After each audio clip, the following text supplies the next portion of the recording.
নমস্কার বন্ধুরা, আমার নিকিতাস কিচেন অ্যান্ড ব্লগে আপনাদেরকে স্বাগতম। আমি দেখাবো আজকে আমার 10 মাস বয়সের বাবুর খিচুড়ি রান্না। এর জন্য কড়াই গরম করে নিয়ে কড়াইয়ে সামান্য পরিমাণ তেল দিলাম।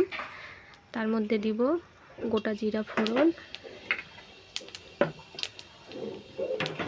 আর দিব একটা তেজপাতা, আর দিব সামান্য 1 কোয়া রসুন,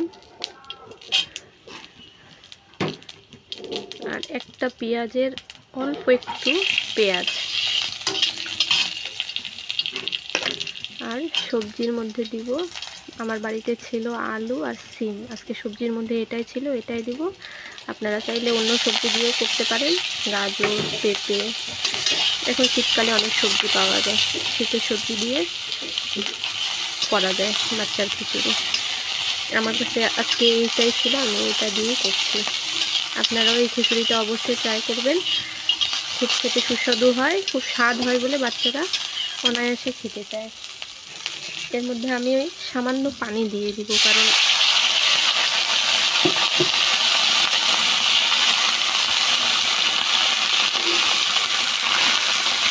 পানি না দিলে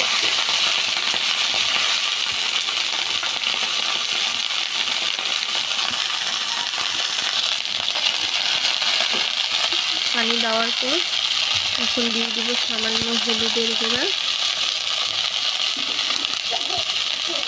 আর সামান্য একটু লবণ দিয়ে নাড়িয়ে নিব। পানি না দিলে পুড়ে যাবে। এরপরে দিব আগে থেকে করে রাখা, এটা হচ্ছে মসুর ডালের গুঁড়া। এটা আমি বাসায় করে রাখি। কীভাবে করে রাখি আপনারা যদি জানতে চান অবশ্যই আমাকে কমেন্ট বক্সে জানাবেন। আর এটা হচ্ছে বাসায় করে রাখা চালের গুঁড়া। আমি চাল আর ডালের গুঁড়া দিয়ে সামান্য একটু নাড়াচাড়া করে নেব।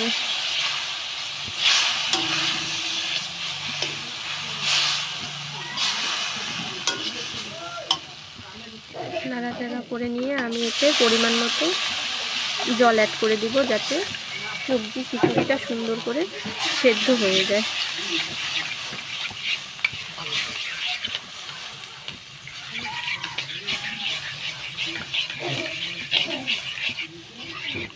আমি সুন্দর করে এটাকে ঢাকনা দিয়ে সেদ্ধ করে নেব। সেদ্ধ হয়ে গেলে আমি নামিয়ে নিব। এর সঙ্গে থাকবে একটা ডিম সেদ্ধ। আজকে আমার বাচ্চার দুপুরে খাবার থাকবে খিচুড়ি আর একটা ডিম সেদ্ধ।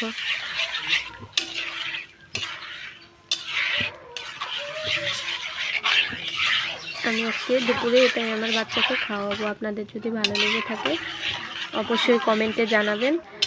আরও কোনো রেসিপি যদি বাচ্চা দেখতে চান অবশ্যই সেটা আমাকে কমেন্টে জানাবেন, আমি দেখানোর চেষ্টা করব।